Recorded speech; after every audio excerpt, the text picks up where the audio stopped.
Hello, welcome back to The Trickway. My name's Trevor, and this is Discovery Season 5, Episode 3 review titled Jinaal, um, who turns out is the name of the Trill in question. That's right, this time we are back to the planet Trill. We've been there before in Discovery, as you've seen, and it was nice to go back to one of the main planets from older Star Trek and see some more of the Trill again. But we start the episode with, I mean, Star Trek's always been known for the beautiful CGI, and this was no different. We actually start zooming in on Starfleet HQ, and as I call it, starship porn. It's we get some beautiful sights of some of the starships there. And I don't know if you noticed some of the some of the nacelles, like Discovery's nacelles, have that programmable matter, so the nacelles are like to the side. But in some of the other ships, it's like above, so you have the nacelles detached, and then you have another section of the nacelles floating above that. It's mad. I sometimes wonder if that borders on science fiction or just craziness, because I don't see the science in that, but it looks cool. So we saw several starships, futuristic starships that look really really cool. Always nice. That 5 second scene probably cost them tens of thousands, if not hundreds of thousands of dollars, no doubt. So yeah, their mission this time, like I say, is to go back to the planet Trill to find someone that may be long dead. But as we know, Trill are like the symbionts that attach themselves willingly, unlike the Goa'uld on Stargate. That's a different beast. Who attach themselves, well, or merge with a host. We're hoping the memories may still be there with whoever is the host of the symbiont this time, the Trill symbiont. So yeah, black alert time, and yeah, they're there just like that, as we knew they would. That's probably why it's a good thing the Spore Drive is going back. It's too easy. It's too easy. And then we're dealing with Commander Raynor, because he got a demotion. Then, well, technically he got booted out of Starfleet. Then he got the position of commander. So is that demotion? Or anyway, he's back, and he's been given a mission by the captain to meet his crew, and not just a pad. In fact, it's not even a holopad now anymore. It's thin air. 32nd century, honestly, takes the fun away from it. Yeah, his mission is to literally meet the crew in person, and Burnham's basically making him do that. He's not a people person, as we'll find out, so that was amusing to see. So yeah, we're off to Trill, and then we see one of our favourite characters, certainly my favourite character, Jet Reno. Brilliant. I absolutely love her. She's very much like, I've seen some of the actors' stand-up stuff, and they're similar in that respect. Very deadpan with their comedy. Jet Reno it's my kind of humour. It's my kind of humour. I love her. She's back, and she's given some advice to Stamets, calling him Space Dad, which I found amusing, because he kind of is a bit of a space dad for Gray, and how Gray gets on, and Adira. They're like a couple, weren't they? Or technically they still are. So I found that amusing. Space dad, Stamets. They get to Trill, and they're not allowed to beam down, which is a bit strange, unless they can answer a riddle. One of the main Trill hologram beams himself up. I don't know how you'd phrase that, but yeah, the hologram appears on the bridge, and he has a riddle for Burnham. So on the way, they'll be allowed to beam down. And she's able to answer the riddle because, she's a smart cookie. So she answers the riddle, and they're allowed to beam down. And it was a condition, he said, the head Trill, it was a condition. You had to answer this if you wanted to beam down, and be given the next part of the clue, or be allowed to proceed, should I say. He doesn't have any more information than that. So yeah, the beam down, and the only way to get the memories, like I said before, that the host that had the the Trill from back in the day is long dead, obviously, 800 years ago, is to share the memories of this person, Jinaal, I think that's how you pronounce it, with a willing participant. And Dr. Culber puts his hand up to volunteer. I like Culber, he's cool. Not my favourite Doctor in all of Star Trek, but he's cool. So he puts his hand up, volunteers, and then we switch to poor Tilly. Oh, back on Discovery. Raynor is a tough nut to crack. Like I said, he's not a people person.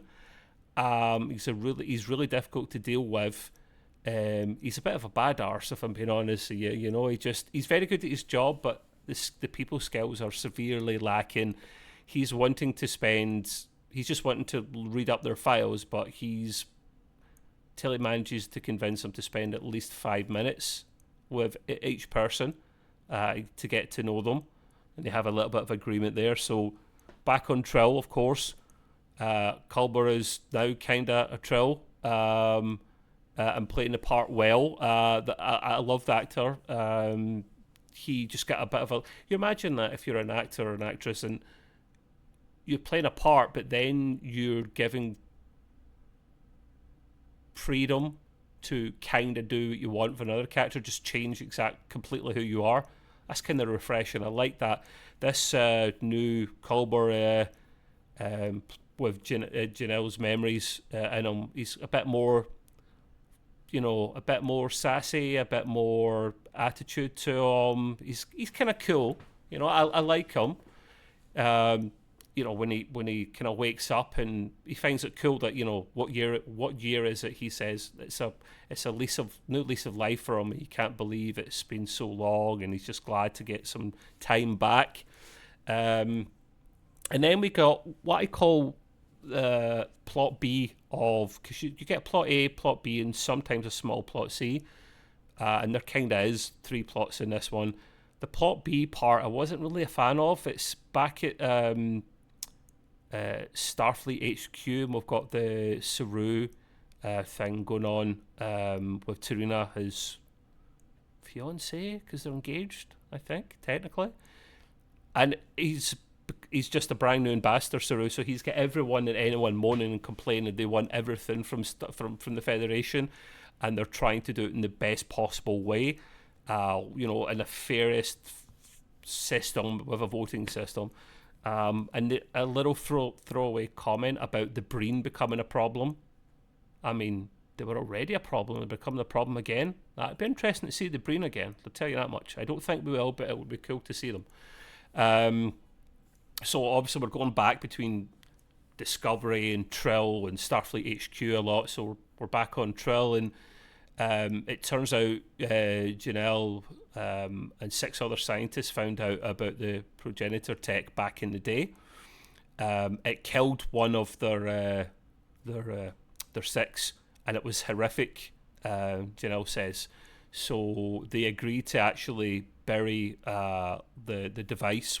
We don't know exactly what this device is yet, and tell no one about it. Remove their name from all research from databases, and then only release this information to someone worthy down the line. Hopefully our crew, our Discovery crew. So I found that pretty cool. It's like a code of honor and whatnot. And then back again with Discovery, we'll find out Raynor's again still really not a people person as he meets all the crew. It's literally throwaway line after throwaway line. He's not giving anyone any time to do anything. He's given them literally 20 words to sum up who they are. Not ideal at all. I found that amusing. That wasn't such a crappy subplot.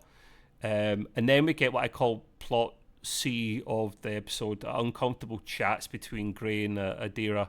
They're basically splitting up, essentially. I don't know why they can't do long-distance relationships, especially with transporters, but Hollywood always writes that in.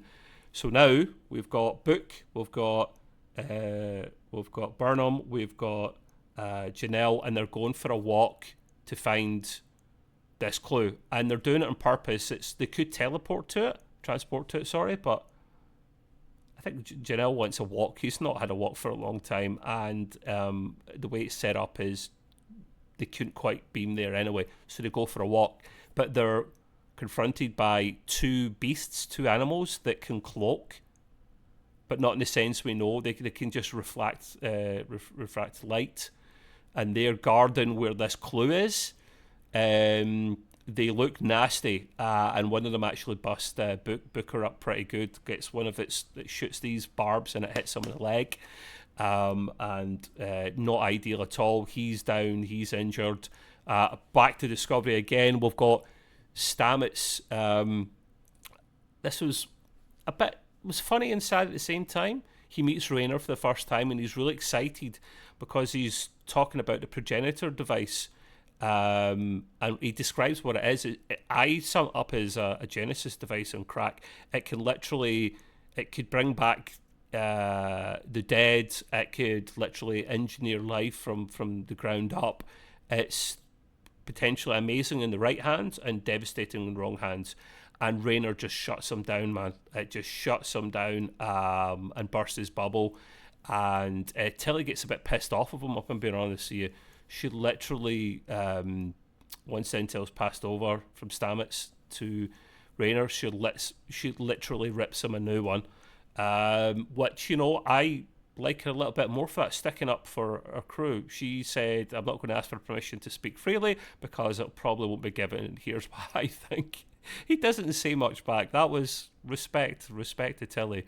And then we find out the back on the planet, back on Trill, that the meeting, that this little ruse with the beasts, the animals, was literally done on purpose.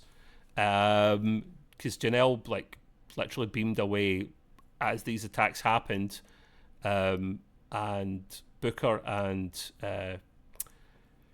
Burnham they're literally stuck in a little cave. They can't actually beam out because of the minerals, the makeup of the rocks.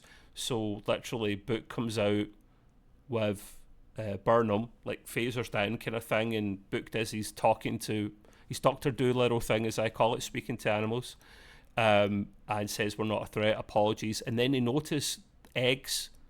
The beasts were just looking after their young, so they were allowed to leave. They leave, and there's Jinaal just chilling at the side, and they're not best impressed. They're like, what's going on? And he said, you were able to negotiate and talk to these animals in a peaceful way without violence. And he said this was a test. I couldn't give very well the clue to someone that would potentially just shoot animals on sight. So literally from amongst the rocks, Jinaal just pulls out the second part of the map piece or whatever this device is, which I like that. That was cool. Respect or, credit where credit's due. Then of course we've got a little bit. This is the one of the plots that I wasn't a big fan of, the Saru and Tarina thing. There was a bit of to and fro whether they should announce their engagement or not because of politics getting in the way. I wasn't too interested in that part, but to be fair, it's sweet to see this couple together. So they agree that, listen, they are going to announce their engagement regardless of what it means for Tarina's political career, because that's the way, so this is the way she feels, but she's Vulcan or Nervarian. Same thing, different. I don't know. Anyway, so yeah, that was, not a big fan of that plot, but anyway, and then you see Tilly and Raynor having a heart-to-heart at the bar, and they have a sort of understanding. I wouldn't say they're friends, but Tilly's just saying, listen, you've got to understand people and you've got to earn respect, and they both agree on those points. And he's just looking about, feeling a bit uneasy, but I think maybe things have thawed slightly, so we'll see. I would say the end was a little bit underwhelming. I mean, it was, it wasn't amazing. However, what we do see last scenes on Planet Trill where everyone's saying their goodbyes, and Grey's about to literally beam back to Discovery, but then we don't realise as someone puts their hand on Grey's hand, like a handshake. They have the robes on their head, and a little device appears on Grey's arm without his knowing, and like disappears. It's a tracker essentially, and it's Maul. She's back. She's put the plant on him. So I don't know. It was like not an amazing episode, maybe 6 or 7 out of 10, decent. But I say if you want an in-depth review with my friend Gray and I, will be back tomorrow. We're usually in for like between 30 minutes and 60 minutes. We deep dive. We'll be here live on YouTube as well. So if you want to join us then, thank you for your time. We'll see you again soon. Cheers.